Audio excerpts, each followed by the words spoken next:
ما امت رسول اکرمیم، ما امت آخر زمانیم، پیغمبری ما پیغمبری آخر زمان های. بعدی ما امت نیست دیگه، بعدی ما پیغمبر نیست دیگه. تمام بلا و آفت در بین سر ما. این قسم به خدا گفته زن شما شوخی نکنه، تمام آفت در سر ما، تهمت هم در سر ما، دسیسه هم در سر ما، بلا هم در سر ما، برای دیگر راه نیست. ما آخر زمانیم. پیامبر از خانه‌شان بیرون برآمدن، حدیث طبرانی است. پیامبر پرسیدن که بین شما و قیامت چند قدم موندگی حضرت؟ که میگه آفتاب در لبی تیغ در اومده است بود. گفت اینمی قدم موندگی. ما قیامت در نزدیکیم، قسم به خدا. این ما قیامت در نزدیکیم. اینمی پیامبر آفتاب نشان دادن که در تیغ در اومده است. گفت که دیده تپه در اومده است. بین من و بین قیامت اینمی قدم. تمام آخران پیامبر حضرت محمد است صلی الله علیه و سلم. امتش مایم، قسم به خدا. بعد این پیامبر نیست دیگه که ما منتظر دیگر رسول باشیم. امتش امت آخر زمان است.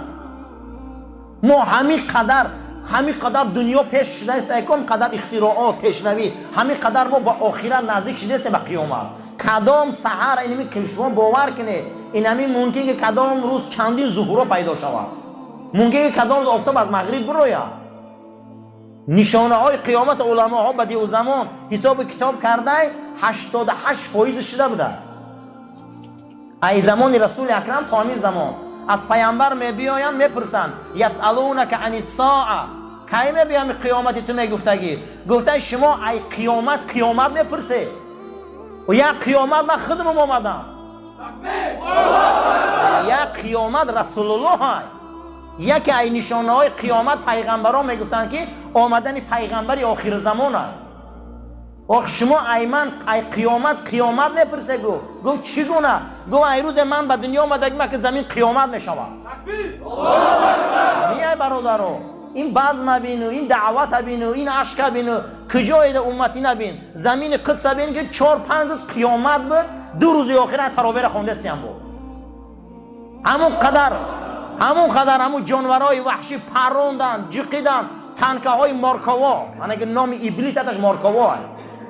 نام ابلیس به زبان یهودی مارکاوا می شود. مارکاوا تنکه های مارکاوای 80 تانه قدی کودکای مسلمان به بالاش گذاشتن، با مسلمان ها ظفر یافتن، آمدن با در آمدن. همین است برادران، هزارها کودک قربانی کردن در رمضان. لیکن با امروز 2 روز با ندای ملکوتی آسمانی قرآن از اونجا با صدا بلند کرد. همین است روزی که رسول الله آمد این زمین قیامت شد. تا قیامت است. گفت شما ای قیامت میپرسه. ما امت قیامتیم. ممکن که در بین 100 ساله قیامت نزدیک شود. ما ایره گفتن نمیتونیم. هر روز یه نشانه میشود. کدام روز میخیزیم که آفتاب ای مغرب برآمده دری توبه بسته والله. ولی هم بیایم توبه کنیم. رسول الله گفت امتی من عمرش 50 سال میشود. ای 50 به 55 میگذره. کمترین اینا 55 بالا روند دیگه گفت و 50 نرسیده گفت قبضه خاک میرن. چی مونده دیگه؟ چی مونده؟ هر روز من دیروز در نماز ما در پایان تراویح بودم، یه بچه گیره کرده آمد که 3 بچه مسلمان خودمون، من یک 30 ساله تا 35 ساله تا که 14 مونده مردیم. یک بار 3 جنازه درخشان دعا کنه که عوضی برو وردیمشون ای 4. ما نمیدونیم برادرها که پگه دستری من چی گپ میشود. پیامبر ترسیدن ای فتنه ها. پیامبر ترسیدن. ما همین قدر پیش میریم، همین قدر به قیامت نزدیک میشیم. قسم به خدا قیامت ما نزدیک است. ما گمان نکنیم که قیامت با 1 میلیون سال دیگه موندگی است. ممکن که فردا، ممکن 50 ساله آخر ده، ممکن 100 ساله آخر ده، همون دابت الارض، همون جانداره که ای کوه میبره مردم نصیحت میکنه. ممکن که نمایان شدن دجال، تمام پروتکل دجال امروز دنیا ده خوندش نیست. میشم این شوخی نفهمه. تعداد زیاد شدن زن، مردن مرد زیاد، به دنیا آمدن این قدر فتنه ها. مردها لباس زن میپوشن، زنها لباس مرد میپوشن. امروز حیا گم میشود. همون قدر پیامبر گفت 88% نشانه قیامت شدگی است. اینم قیدیگش مونده. ما انامین ای شیشتانامون ای بزمامون ای کارو همینه که ما قیامت ما نابود کنیم، رسوخیز ما نابود کنیم. حتی ام المؤمنین عایشه مادرمون حضرت پرسیدن، حضرت گفت چی گونه مردم ای خاک میخیزن یا رسول الله؟ گفت همه عریانی مادرزا. مادرمون گریه کردن، گفتن چی روز شرمندگی یا دیگری را میبینیم؟ گو عایشه اما دهشت داره که پر بدگی دیده نمیتونی. چی روزه آن روز؟ آن روز چی روزه؟ حلق عنی سلطانیه. خدا میگه آن روز من تمام سلطان و پادشاهی را برهمته. هیچ که نیست، هیچ کس در آن روز که سلطان نیست. حلق عنی سلطانیه، و تمام سلطانی را برهمته. میگه تمام این امیری و سلطانی و خلافت و تمام رهبریت هم برهمته. آن روز فقط خدای میگه قرآن و تقطعت بهم الاسباب. تمام سببا را قیچی میکنم، او جوره ها را در جریان میمونده، نیروها را، قوه ها را، شیطان ها را همش من نصف میکنم. آن روز فقط نیروی خدای میگه. آن روز و تقطعت بهم الاسباب الاخلاء بعضهم لبعض عدو. آن روز دوستایی چایخور و نانخور و نمکخور میبینه دست به گریبان یک دیگر گرفتیان که بدبخت تو مرا جهنمی کردی، انا جنگ میبینی با تو مرا زنا بردی، تو مرا این کردی، تو منو اون کردی. این فیلم ها را رسول الله شب معراج همش تماشا کرد. پیغمبری ما را بزرگی شب این که شب معراج فیلم قیامت تماشا میکنه رسول الله. این پیغمبری آخره که را پیش خدا آمد ایمان داریم. رسول الله رفت، رسول الله رفت. باید ما ایمان داشته باشیم. ما قیامت داریم. همین قیامت حقه یا نه؟ دعا کنه خدا آخرت آباد کنه، همین دنیا رو آباد نکنه برای ما. همین دنیا فقیر هم میگذره، کم بغل هم میگذره، ناداری خطی هم میگذره، داراییش خطی هم میگذره، ثروتش خطی هم میگذره. وقتی که هارون الرشید ابرها را نگاه میکرده میگفته ای ابرها در اندلس میباره یا در چین، در آسیا میباره یا در عراق، حاصل شما را من میخورم. حاکمی دور هارون الرشید است. انا می خجالت رهبر بوده است. وقتی که اکنون لحظه های آخر حیاتش میبیاو، اکنون عزراییل میدروید، میگه گور ما در پیش چشمون کنه بینم. هارون الرشید این خلیفه شوخی نیست. اولین انسانی که حدیث اجازه داده که نوشتن شد. گورش میکنن لحظه میبینم که تماشا میکنم. میگه سپاهی منو فیراد کنی اکنون تای قصرم بیایم. پیش سپاه در عراق، میگه و عقیف سپاه در اسپانیا اندلس. میگه هارون الرشید سپاه تا دیدی، قدرت تا دیدی، ابرو تا زوری میکردی، اما امروز لحظه تا دیدی ترسیده استی. اما امروز در پیش قدرت خدا هیچی نیستی. این میخواد سپاه داری، یک تای همینا عزراییل گردونده نمیتونن. هیچی نیستی در پیش قدرت خدا. اکنون دعا کن که در حق رحم کنه، اکنون دعا کن که قیامت خدا آباد کنه. پیامبر اکرم گفتن که قیامت ما از واخری عزراییل سر می شود. ما نمیدونیم. بعد هر یک نماز رسول اکرم گفتن شینه یه دعا کنه که ای دنیا چه خیلی میگذره. ما بسیاری آدم ها را به خدا قسم 80 کیلو جوان مردا را ما 5 کیلو خاکستر یافتیم. همه تون شاهیده. در درون واگن سوختن. ما 50 کیلو 60 کیلو جوان مردا را الکتریشکا زد، قسم به خدا 10 کیلو گوش یافتیم. و ما نمیدونیم چه خیلی میموریم پگا. ما نمیدونیم پگا در سر ما چه روز میبیو. خدا قیامت آباد کنه. چی مونده همین دنیا دا؟ کنی یک از همین بامدا تا خفتن گپ زنه چی مونده؟ قسم به خدا غیر غم، غیر بی‌معنیگی، غیر گناه ما هیچ نمیبینم. چی ای مردن میترسیم ما؟ چی ای مردن میترسیم ما؟ و جاءت سکرة الموت بالحق. فرا رسید نگه کنون شیرینی و تلخی های مردن. ذالک اشاره میکنه ما کنت منه تحید. شما از این مردن میگریختی. میگه که اومد. من اولمی رمضان دا بود والله علمی بچک دادری جوگاش مرده مونده بود. ایمین وحدت ما بود دادری جوگاش مرد بیچارم خواب مرد. چه ایمو یا سال مایده بود 3-4 فرزندمون رفت. این همیه میگم شما میگرفته این مردن یکی همی بگه سری من دم بیو یا دستم چی نبیو. برای همین قیامت منابود کنیم. این دنیا همینه. این دنیا ده هیچ کس نه. این دنیا وفاقی نداره برادر. آخرت خدا آباد کنه. روزی حضرت عمر میگه در آمدم که حضرت در یک بالش بوریاگی همی تکیه کردگی بدن نگاه کردم که در بدنشان همین بالش خسای خرماش بدنشان در مقاوه و نقش بستی هم. بعد از اون میگه گریه هم آمد گفتم ای حضرت شما سلطانی ده دنیای میدان سلطانی روم و فارس در چه راحت هم شما رو بدناتان بینه نقشی بوریا گرفته بدناتان قالب گرفته نمیشه بگم بالشت خوشرو بیاریم. گریه من گریه کردم جناب پیغمبر خندید که عمر اینا سلطان دنیا اما من سلطان قیامتم. پیامبر ما میگه که قیامته اینا سلطان قیامت میگه و من در پیش خدا سجده میکنم. خدا من میگه پیغمبر سر تبردار شفاعت دادم. قسم به خدا او ابرمرد از اون طرفی اروپا زنده اون قلم تیز نوشته در کتابش با نام لینکالن مسلمان شده یهودی به دست گفته ای مردم شما برای رقاصه ها گریه نکنه برای فوتبالیست ها گریه نکنه برای این اکتیارا گریه نکنه برای فیلم ها گریه نکنه شما برای مرد گریه کنه که 1400 سال پیش در شب معراج برای شما گریه کرد. شما برای اون مرد گریه کنه که روز احد برای شما گریه کرد. شما برای اون مرد گریه کنه که 23 سالی عمرش گریه کرده گذران. این فوتبالیستا و این اکتیارا و این تمامی مسخره بازا و امروزه میبینه بازیگرا اینا قسم به خدا یگان تاش رحمی ما رو نمیخرن. اما در روز قیامت با ای خاک میخزن گفته امت گفته میخزن پیش خدا در سرش میمونده گریه میکرده که نه آدم شفاعت به کلام میگیره نه ابراهیم نه موسی و نه عیسی نه دیگرش. بعد از اون میگفته که سر بردار مدت دادیم شفاعتم. آمین. خدا آخرت من آباد کنه.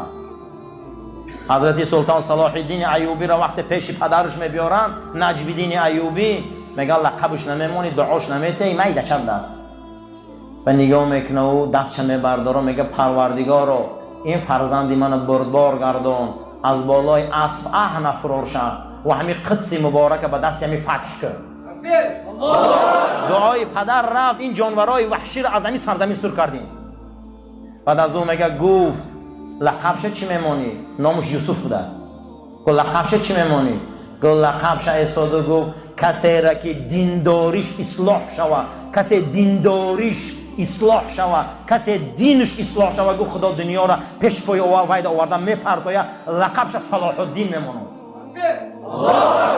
بیا دینداری مون درست کنیم ما دیندار باشیم ما دین دوستدار باشیم ما به قانون دین زندگی کنیم. قسم به نام الله دنیا در پیش ما میغلطه. دنیا هیچی نیست ما دینداری درست نداریم اینمی دنیا من خدا برای ما تنگ کردگی ما دینداری من درست نیست والله. ما دینداری من درست باشه پولشم میبیا مالشم میبیا خانهشم میبیا درشم میبیا دین نباشه برادرها دنیای ما تنگه. پیغمبر خدا صلی الله علیه و سلم فرمودن که اتقوا الدنیا و اتقوا النساء ای دنیا و زنک ترسه که فتنه در تک پای میاد. نوح پیغمبر کی غم دو یوسف پیغمبر کی با صورت بود همه زنکا بودن. شما شوخی نفهمه خداوند در قرآن انما الاموالکم و ازواجکم و اولادکم و اموالکم و ازواجکم فتنه لکم زناتون مالاتون فرزنداتون فتنه هاتون هم میگن. شوخی نکنه این مسئله را. فتنه همینه که یک چیزی خواه بدور میکنن اینو برای این پیغمبر گفت خدا لعنت کنه فتنه کنه. برای همین این فتنه چیزی بده شما شوخی نفهمه. بسیاری همین دنیا انا همین دنیا رو ایل رسول فتنه ها کرده گیم. ما مرده که فتنه گرم داریم زنه که فتنه گرم داریم. در 18 جای قرآن خداوند مال و زن و فرزند دشمن و فتنه میگه. برای همین بسیار احتیاط باشیم. یوسف نبی را مویندراش فتنه کردن بین برادران جنگ موندن. حضرت عاد پیغمبر زن رو فتنه کردن، زنش فتنه کرد. حضرت هود پیغمبر از زنش فتنه کرد. پیامبران الهی را، نوح پیغمبر را غم دادن. شوخی نفهمیم. 2 مراتب رسول الله را فتنه کردن، خصوصا ازواج مطهرات فتنه کردن که همشون یک مراتب سر دادن. 2 مراتب سوره احزاب زنها به حلائل به همون ناز نعمت دنیا فریفته شدن، زبان درازی به رسول اکرم کردن. حتی که حضرت عمر خندیده سبد یک روز حضرت ابوبکر آمد گفت چرا میخندی عمر؟ گفت یک کاری عجایب کردم. گفت چیکار کردی؟ گفت من در خانه درنگی بودم، حفصه خانه اومده خانه پیغمبر خبرش اوچش گفته است که پیغمبر در خانهش آبی سلقین داره و خرما، دیگه هیچی خوردن نداریم ما. همین ها بوریا داره اندک زندگی، هیچ زندگی نداریم که وای من دیدگی نبوده. منم از می پشت آمدم و از همین گردنش با تمام قوت خپیدم، در زمین جقیدم، گفتم اگه میکشم تا که تو کی که خانه پیغمبر اومده خانه من در گپ میزنی؟ تو کی که امروز خانه شوهرت اومده خانه من در گپ میزنی؟ که حالت ابوبکر خندید گفت عایشه کارا کرده بود. عایشه را من چنان قرتخش داشتم که ایهوش را باید دست من خلوش کردم. تو شما کیه که خانه رسول آمده گپ میزنی؟ امروز انمی خبربری خبر بیاری ها با طلاق برده میرسونه. اگر نامعقول کردن گویا نامعقول است. خشا به حال خسرایی که رنگ ابوبکر عمر باشم که دخترم قبل قرتخش داشت میگه انا این وزبینیا رو آمدن بعد از این در حلائل چیه؟ تمام زیبایی در وقت دست درازی کردن. پیامبر این و آن گفت، بعد از اون قرآن گفت النبی اولا بالمؤمنین من انفسهم و ازواجهم امهاتهم. زنای مردم این پیغمبر برای شما ای جاناتون شیرین است و زنای پیغمبر برای شما مادر تا قیامت است. اگر اینا دنیاداری و همه حلائل و همه چی در میرفت اینا مادر نمیشدن. اینا مادر ایروی چی شدن؟ ایروی انامین کار که او پدرها آمدن که جقیدن که بس کنه این کارا. پیامبر گفت من از امتم ای فتنه میترسم.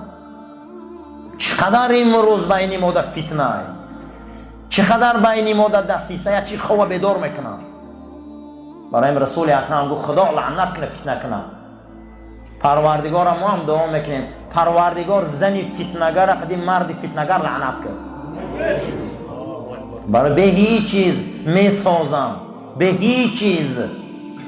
امروز عبدالله ابن یکی از یهودیان بود، عبدالله ابن سلام دیگرش بود از یهودیان آمد که پیامبر اکرم از دنیا گذشته، دانگی را بین. عبدالله ابن سبا می بیا که همون روز رسول اکرم مرد است و در حال فتنه را بیدار میکنه که پیغمبرها که جایی که مردن درست میگن که رسول الله مرد، بله بیا میگه که پیامبر از زمین بیت المقدس بریم پره باباش ابراهیم دا گور کنید. دانگی یهودا بین تاریخ نگاه میکنن. اگر جسد مبارک رسول اکرم قدس میبردن فکر کن که امروز ما غلامی او بودیم. که ابوبکر صدیق میخزن میگه پیغمبرها در که جایی که قبض ارواح شون همونجا گور میشن. این نامعقول کردی برو اینجا. برای همین فتنه را بیدار میکنن. چقدر امروز از عالم اسلام فتنه بیدار کردن، چقدر فتنه ها خزاندن، دسیسه ها کردن. برای همین پیغمبر گفته ای امت میترسم که پگه یاد فتنه بیدار میکنن، چیزای خواب بیدار میکنن. حتی عربا همون قاروره را اگر دیدگی باشه اما آدمای زرگر را پرسه نغز میدونن. من دکانچه دارم در همون تیلا را میندازن در بسیار در گرد بلند میپزانن، هم تیلا آو میشود و بالای همون تیلا در کفک پیدا میشود. کفک به همون چوب میگیرن یعنی ما میکنن تیلای نو با تازه میکنن در آب میریزن میگیرن. نامی همون کفک فتنه های. تا فتنه ما نبیایه با مسلمان معلوم نمیشه. و همین فتنه نبیایه مسلمان معلوم نمیشه. این همینجا فتنه میخواد که منافق ما میشناسیم. پیغمبر خدا گفته که منافق چخه میشناسه؟ گفته منافق سیری درونه داره. یک فیلته زبان نوک زبانش قدی چهرهش قدی حرکتش قدی خش بوی میتیا. اینجا میفهمیم شبا. اینا همینجا با منافق میفهمی. برای همین عزیز و برادر با فتنه هم نباشه آدم ها معلوم نمیشوند. همین فتنه ای که همون میجوشی با تیلا جدا میشوه و کف جدا میشوه، از او تیلا زنجیر و گردنبند و تاج میکنن، او کف که میگیرن در یک مسرکه میپرتوین. برای همین انا همین رمضان هم فکر کرده ایسه فتنه خوبه، شکم چرانی میمونه، نفس چرانی میمونه، لجام میکنی خطه، ایران نگو اوران نگو، ای با نوسکشا رو بینی که حدیثه هم انا فتنه میشن. همین رنگی سگ جیندیان اینو با همه دا میچسبن. قسم به خدا میگم این شوخی نیست. به نام خدا اینو هر روز تو بگره وای بر حال همون زناشون چی روز دارن در حولی قدم نبیره و پبیرشون باور کنید. انا میگه فتنه همین اخی همین رمضان نبیایه که ما بدی همی رو نمیدونیم و انا میگه بد بودنش معلوم میشه. این هم یک رمضان خودش من تماشا کن دین همون شب مبارک شب قدر پیغمبر میگه بس سجده من خرسان کنی، پیغمبر میگه نماز نافل عمیق نماز زیارتی ای 8 رکعت هم میگریزه میره. این هم معلوم بشه نیمش. و سجده ضرر داره، رکوع ضرر داره، همین سبحان ربی الاعلی ضرر داره، همین نماز زیارتی خوندنش هم بدعت باشه میگم. نه فهمیدم من نماز اگر 1000 رکعت اون قسم به خدا بدعت نیست. نماز هیچ محل بدعت نمیشه و والله میتونی 1000 رکعت خونده یا شب، میتونی 8 رکعت نه 1000 رکعت خون، یگان عبادت بدعت نداره. یا آدم میتونه که 10 قربانی کنه دورنده و بدعت میشه بابا آیاتش سقط میشه. یا آدم میتونه که هر سال حج روه، حج فرضی بدعت میشه بابا. این چیه دایست؟ عبادت بدعت نداره. یا آدم طهارت داره میخواد به خدا نزدیک شه با طهارت میکنه، همین دو بار من بدعت میشه بابا. این چیه رو فکر کنیم؟ همین 8 رکعت 10 رکعت 20 رکعت 50 رکعت قیام اللیل 100 رکعت چون میکنه اخی؟ همین ضرر داره نماز. الا بذکر الله تطمئن القلوب، با یاد خدا دل آرام میگیره. همین نماز یاد خدا هست یا نه؟ پیامبر ترسیده نه فتنه، این نه فتنه‌گری یا فتنه اندازی هم بیدار میکنه میکاره. این یگان گر به فایده اسلام نیست. برای همین عزیزان این فتنه احتیاط شوید. فتنه دامن هر آدم میقپه. پیغمبر خدا صلی الله علیه و سلم دعا میکرد استیان که اللهم اسدود، بار پروردگار رو محکم کن همون سوراخی های دل من که از وی ثواب میریزه. اگر یک ستیل در روغن باشه و شیر باشه رنگی سوزن شکاف باشه هوای آساسه تا سحر میچکه میریزه. قلب آدم همین خیلی رفتارهای رزیله داشته که همین ثواب هم ریخته میرفتیم. من همین قدر ثواب میکنی در درون دل جمع شدن میگیره روح ده. با بعض جای روح ها رنگی سوزن شکاف بده، همون نیده کرده ثواب ریخته رفتن میگیره. پیغمبر دعا میکرده صلی الله علیه و سلم که اللهم اسدود، پروردگار صد کن، پلاتینه کن، محکم کن قلب من که ثوابای من ریخته نروه. همین آمدن ما، شیشتن ما، گوش کردن قرآن و امر معروف همین دوادمون برای چیه؟ همین ثواب. این یک رفتاری بی‌معنی قدی همون ثواب ریخته رفتن میگیره. برای همین دعا کردم در کاره که خداوند و انمون شکافی های قلب ما را محکم کن، شکافی های قلب ما را مستحکم کن که ثوابمون ریخته نروه. آدم ها امروز یک درخت میشیرانن دلشان برای درختشان میسوزه. آدم یک مرغ داره دلش برای مرغش میسوزه. یک درخت میشیرانی وقتی یک جا رفتن ده همون درخت یک کس پدوس میکنی که میره نگاه کن. باخت ده یک کس پدوس میکنی که نگاهش کن.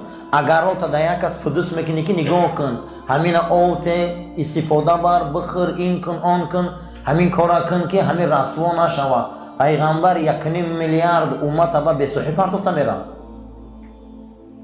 این قدر مهنت کرده، عذاب کشیده، شهرش ترک کرده، زادگاهش ترک کرده، مهاجرت رفته، عذاب کشیده، سنگ خورده، دشنام کردیانش، چهره هاش سنگ پرتفتیان، چه عذابای در این ره نکشیده ایرا نغز دانین. آدمو یا درخش فکر میکنه اما او غم امت نمیخره با. این همین فکر کنیم ما که با غم امت نمیخره و یک در او زمان با کمتر بود. امروز 1.5 میلیارد خودشان گفتیان که از امتم از یک چند چیز میترسم که فردا بالای امتی من در می بیام. حضرت گفتیان چیه؟ گفته یکم ریبا پراتین خری از امتم. گفته در حق پامی ریبا پراتین خری میترسم که اینا پگه پراتین خور میشن. اینا بین که اکنون اولین چیزی که نهال امت خم میکرده، میان امت میشکسته، امت به ایمان میکرده، امت رسوا میکرده، این پراتین خری بوده. شما خودتان ناز میدونید چقدر مسلمان ها پراتین دادن بین یکدیگریش. خانه های یکدیگریش گرفتن، ماشین های یکدیگریش گرفتن، یکدیگری ها چه تحقیری هایی نکردن، چه به‌حرمتی هایی نکردن تا به امروز در جامعه ما هستند. پیغمبر خدا صلی الله علیه و سلم فرمودند که ربا پراتین 33 دروازه دارد.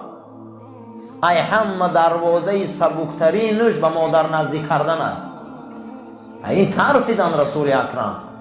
در دیگر حدیث گوهربارشان حضرت فرمودند که یکی از نشانه های قیامت همینه که مردم دیگر به فایز زندگی کردن نمیتونن. از تماشا کنه دیگه همه چیز مردم رفته فایز خدی گرفته است.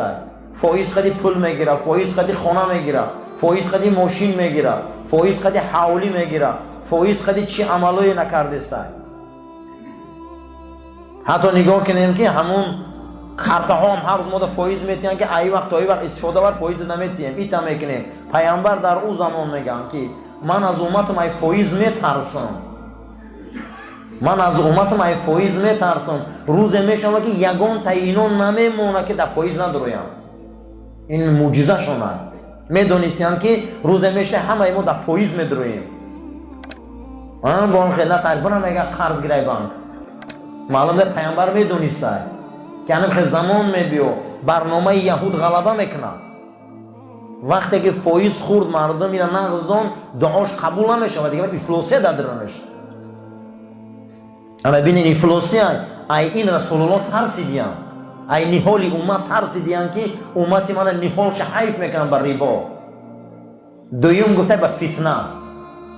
دویم به چی بوده؟ به فتنه. فتنه هر یک فرد مسلمان خاصتا فتنه میقپه. این آیه مبارکه قرآن است. یکی از فتنه های وزبین ای درون دین فتنه ایجاد میکنه. همین قدر فتنه های میخزانن که حیران میمونن.